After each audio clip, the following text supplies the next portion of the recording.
आज पूरे देश को और जितने सांसद इस सदन में बैठे हैं, सबकी अपेक्षा ये थी कि बहस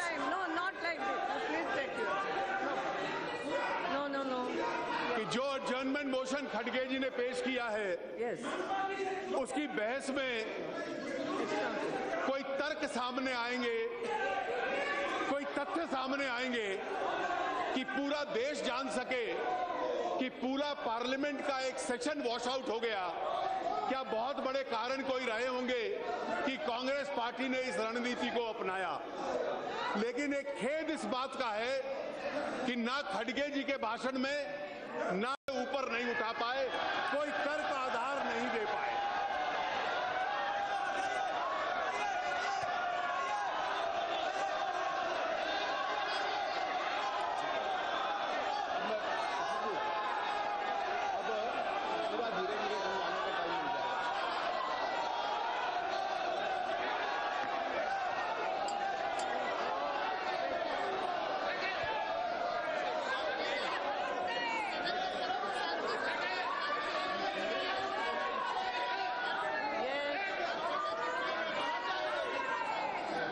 पूरा आधा घंटा समझाऊंगा अब।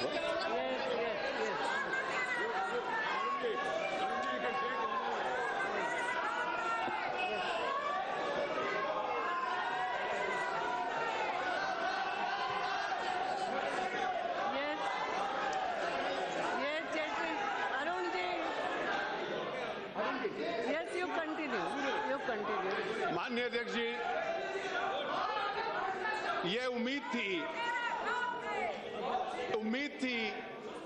कि कोई इतना बड़ा कांड हो गया कि पूरे देश के लोकतंत्र को खतरा पहुंचा दे, और उस लोकतंत्र को जो खतरा पहुंचाए कि सदन में कानून न बनने दे। जिन विषयों को लेकर देश की आर्थिक प्रगति होनी है, उन विषयों पे एक राय भी बन चुकी है, फिर भी उनको पारित ना होने दे।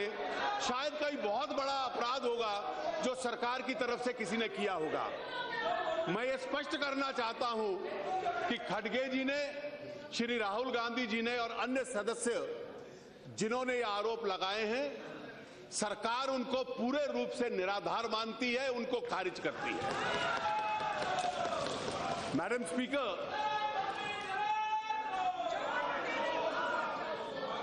कहा गया कि खोदा पहाड़ निकला चूहा, शायद अनुप्रिया जी ने कहा, लेकिन शायद वो भी अपने आप में अतिशयोक्ति थी, क्योंकि वो भी नजर नहीं आ रहा। ये सारा विषय क्या है कि क्या हम केवल नारों तक इसको सीमित रखेंगे कि वास्तविकता क्या है? वास्तविकता ये है, और मैं ये समझाना चाहता हूं कि आरोप क्या था और इसका मूल विषय क्या था। ये आरंभ हुआ सन 2009 में, जब आम चुनाव थे, और जब देश में आम चुनाव थे तो उस साल आईपीएल का क्रिकेट टूर्नामेंट देश में नहीं हो पाया, क्योंकि सारी जितनी पुलिस थी, सिक्योरिटी apparatus था, वो चुनाव में व्यस्त था। कुछ सप्ताहों का नोटिस दिया गया, उसको दक्षिण अफ्रीका शिफ्ट कर दिया गया। इन्फोर्समेंट डायरेक्टरेट ने उस टूर्नामेंट के बाद इस आधार के ऊपर नोटिस दिए, और आरोप यह था कि वहां टूर्नामेंट कराने के लिए जो पैसा भेजा गया, वो रिजर्व बैंक की अनुमति के बगैर भेजा गया। पैसा बैंकिंग चैनल से गया, बैंकिंग चैनल से आया, there was no reserve bank permission. ये सन 2009-2010 की घटना है। जिस व्यक्ति का नाम बार बार लिया जाता है जो इसके लिए जिम्मेवार थे, इन्फोर्समेंट डायरेक्टरेट ने उनको नोटिस भेजकर कहा कि आप हमारे सामने आकर अपनी इन्वेस्टिगेशन करवाइए। He did not appear in the investigation.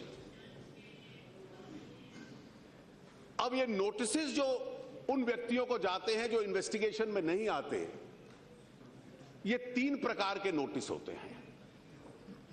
पहला नोटिस होता है जो इंटरपोल के माध्यम से होता है, रेड कॉर्नर अलर्ट। कि इस व्यक्ति को हम लोग पकड़ना चाहते हैं, इसको अरेस्ट करना चाहते हैं और यह व्यक्ति गायब हो गया। इसलिए दुनिया भर में रेड कॉर्नर अलर्ट पहुंच जाता है, सब एयरपोर्ट्स पे होता है कि यह व्यक्ति कभी आए तो इसको पकड़कर हिंदुस्तान ले आइए। यह इंटरपोल के माध्यम से होता है। दूसरा नोटिस रेड कॉर्नर नहीं होता, लेकिन उसको ब्लू कॉर्नर कहा जाता है, वो भी इंटरपोल के माध्यम से होता है। और वो नोटिस ये होता है कि वो व्यक्ति अगर कहीं दुनिया के किसी एयरपोर्ट से आता जाता दिख जाए तो उसके वेयर अबाउट्स भारत की एजेंसी को बतला दिए जाएं। ये भी इंटरपोल के माध्यम से होता है। एक तीसरा नोटिस होता है जिसे कहा जाता है light blue corner notice. Light blue corner notice केवल देश के भीतर देश की इन्वेस्टिगेटिव एजेंसी डीआरआई इशू करती है कि देश के भीतर किसी एयरपोर्ट पे यह व्यक्ति नजर आ जाए तो उसकी जानकारी हमें पहुंचा दी जाए। उस वक्त मुझे नहीं मालूम यूपीए सरकार को क्या सूझी, इन्फोर्समेंट डायरेक्टरेट को क्या सूझी कि व्यक्ति लंदन में छुप गया, इन्होंने रेड कॉर्नर नहीं दिया, ब्लू कॉर्नर नहीं दिया, लेकिन जयपुर और जोधपुर के तमाम एयरपोर्ट्स को लाइट ब्लू कलर नोटिस दे दिया। और लाइट ब्लू कलर नोटिस के बेस पर वो लुकआउट नोटिस चलता रहा। उन 15 शोकॉज नोटिस में कि हर चेक जो गया साउथ अफ्रीका, हर चेक के ऊपर एक नोटिस था। वो व्यक्ति इन्वेस्टिगेशन के लिए नहीं आया और केस जो था वो फॉरेन एक्सचेंज मैनेजमेंट एक्ट का था।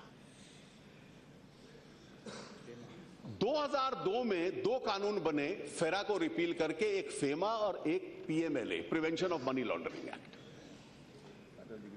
दोनों में इतना अंतर है कि पीएमएलए का जो कानून है वो मनी लॉन्ड्रिंग का कानून होता है। मनी लॉन्ड्रिंग के कानून में कोई व्यक्ति अगर अपराध करता है और उस अपराध से कोई कमाई करता है तो उस कमाई को जो इस्तेमाल करता है, उस मनी को जो लॉन्डर करता है, तो पीएमएलए का केस बनता है। तो पीएमएलए के लिए आवश्यक है कि एक एंटीसीडेंट ऑफेंस हो, कहीं एफआईआर हो, कहीं चार्जशीट हो। So any profit of crime which is laundered and used leads to PMLA. So there must be a crime, there must be an FIR, and secondly that there must be the laundering of the profits of that crime. That is PMLA. FEMA का जो कानून है वो उसकी तुलना में सरल कानून है कि आपने फॉरेन एक्सचेंज मैनेजमेंट एक्ट का उल्लंघन किया है। फॉरेन एक्सचेंज मैनेजमेंट एक्ट में आपको नोटिस जाएगा, आप उसका जवाब दीजिए। जैसे इनकम टैक्स की असेसमेंट होती है वैसे एडजुडिकेशन होगी और आप दोषी पाए गए तो आपके ऊपर पेनल्टी लग जाएगी। The maximum punishment that can be granted under PM in FEMA is fine and penalty. There is no provision for arrest in FEMA. There is no provision for any red corner alert, no provision for any bailable or not bailable warrant. So under FEMA you can't be declared an absconder or a fugitive because you can't be arrested. In PMLA you can be arrested and you can be declared an offender or you can be declared a fugitive. There can be a warrant against you. अब आप उस चूहे की तलाश कर रहे थे,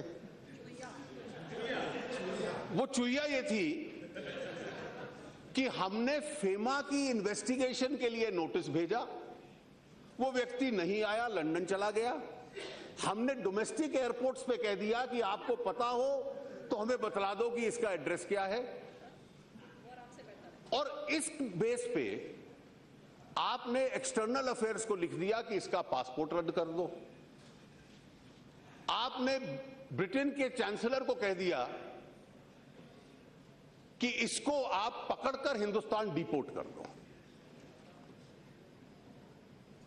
अब इन्होंने कहा कि आरटीआई में चिट्ठी क्यों नहीं दी, बहुत बड़ा राज है। अब आरटीआई कानून यूपीए ने बनाया था। यूपीए के उस आरटीआई कानून में इन्वेस्टिगेटिव एजेंसीज को यह छूट है कि इन्वेस्टिगेटिव एजेंसीज अपनी इन्वेस्टिगेशन के कोई कागज नहीं दे सकती। And the reason is that if CBI और Enforcement Directorate are compelled to give documents under RTI, every accused will go to the CBI and say, please give me the documents that you have against me during the investigation. Every accused will tell Enforcement Directorate, I am being prosecuted under PMLA, let me see what is the evidence against me, then I will tell you my defense. So, under Enforcement Directorate, CBI, as a rule, don't give those documents because UPA granted them an immunity. Now the finance minister, the then finance minister, wrote 3 letters to the Chancellor Exchequer in England. I have no difficulty in your chamber showing it to Mr. Khadke, those letters, they are with me here. But we can't make them public under RTI because we don't want the person sitting in London to get all the documents of investigation. Because he is not entitled to them. Yes, yes. So he wrote 3 letters. The first was on 8th of July 2013, the second is on 21st of August 2013, the third is on 14th of March 2014. And the letters were that we have cancelled his passport. Without passport, how is he continuing to stay in England? Now it looked a very legitimate question. The Chancellor replied that if you enter England with a valid passport, and thereafter you lose your passport or it's cancelled, this is not a ground under our English law to deport him. So we can't deport him.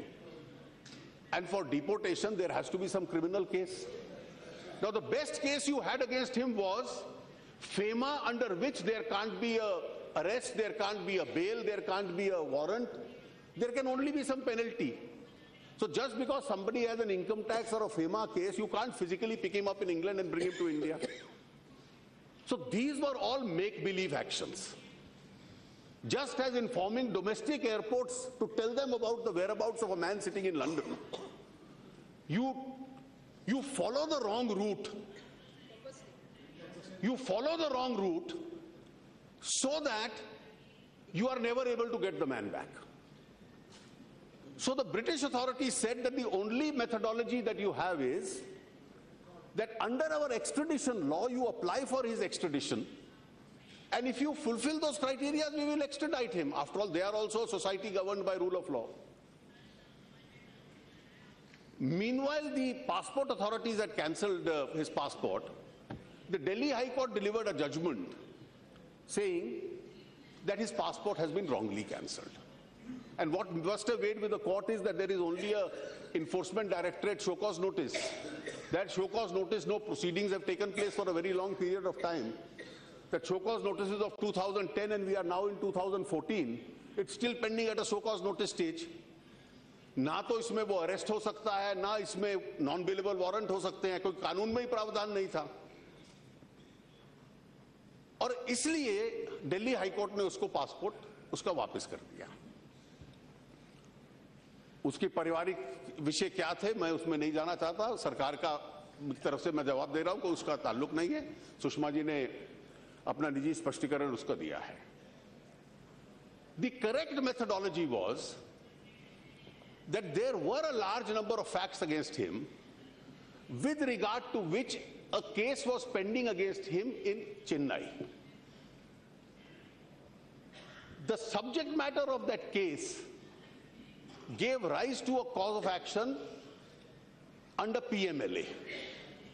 The FIR under PMLA was registered in 2012. The case was registered by the enforcement. The FIR was of 2010, but the proceedings were registered under PMLA in 2012, but the proceedings were not given any life. They didn't take off. It's only now that proceedings under PMLA have been started, because prima facie some of those violations may make out a case under PMLA. and a summon was issued to him in London to come and appear before the Enforcement Directorate in the PMLA case. He has not come. So the Enforcement Directorate has moved the appropriate court in Mumbai and got a non-bailable warrant against him.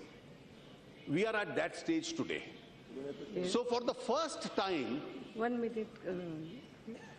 आप सबकी सहमति हो तो एक कुछ house का business और भी है, वो पूरा होने तक हम हाउस का समय एक्सटेंड करते हैं. बिजनेस पूरा होने तक. बिजनेस पूरा होने तक. Yeah, that is what I said. Thank you. Madam, for the first time, he became on the 5th of August 2015. Yeah. Therefore, if you move under FEMA and then say let him be physically picked up and deported to India, it may be a difficult proposition to sustain. The British government did not agree with that. Now, it's only when he is required for arrest here and he evades that arrest that other proceedings like Red Corner Alert or any extradition proceeding or any legitimate cancellation of impounding of passport can thereafter follow. So unless you take the right steps, you won't move in the right direction. So where do we stand today? The allegation against Sushma ji is, on a day when there was no arrest warrant against him, there was no criminal case against him, there were FEMA proceedings pending against him. He made some request, right or wrong, and she carefully told the High Commissioner that this is not a question of international relationship. You deal with it under your law. Oh, this is a big crime that you have committed. Now, unfortunately, we are living in a world where in the first instance he is declared a fugitive and an absconder by television channels, not by a court of law. झी 24 तास रहा एक पाऊल पुढे.